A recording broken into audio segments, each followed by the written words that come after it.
Assalamu alaikum and good afternoon. My name is Rabia Carvalho. I am coming at you from Westville, Durban in South Africa. I'm a life coach and Reiki master. I want to talk to you today about how to cope when somebody leaves.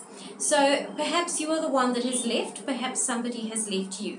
And remember, our videos apply to very many different situations. So however the shoe may fit, may you wear that shoe. If it doesn't fit you, well, perhaps one of our other videos will interest you. But at some point or another, this will interest you, because at some point or another you will find that you have moved on or moved out of a friendship, a relationship, perhaps even a marriage, perhaps a business partnership. How do you get over that and how do you move forward? The first thing you need to do is acknowledge that it really and truly is over.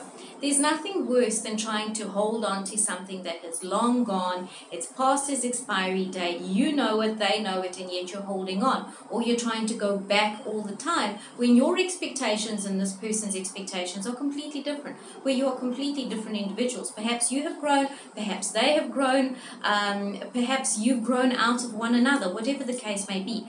Number two, go inside and look at what was your contribution to the breakdown. There's no such thing as it's always the other person's fault completely and totally.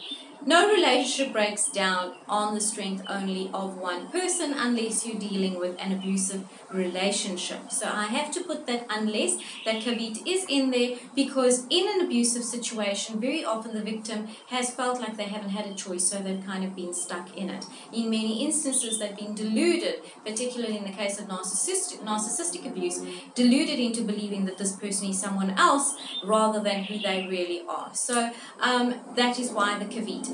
So you've now looked at what was your role in the breakdown of this partnership or this relationships. Perhaps have a conversation with the person and say, look, I'm not trying to get you back, get the business back, get the friendship back, but I'm just trying to understand from your eyes, what did you feel that I had gone wrong in, or where did you think that I had changed? And understand from their perspective what it was that they saw.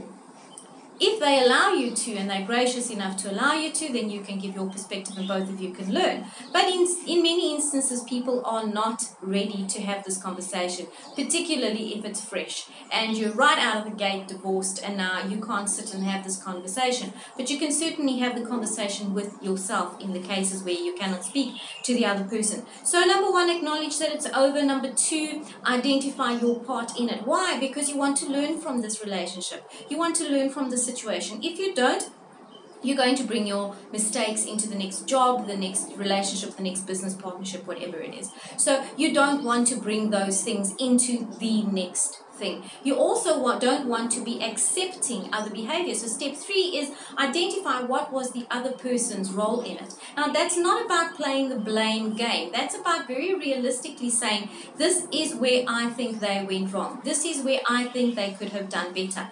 This is what I think was their contribution. And why are these important? Because that gives you an idea of what to look out for in relationships to come, what you don't want. It helps you to clarify your expectations of what you do want. It helps you to make very, very clear, very sharp in your mind what you will not tolerate. And that helps you to set expectations as well as boundaries.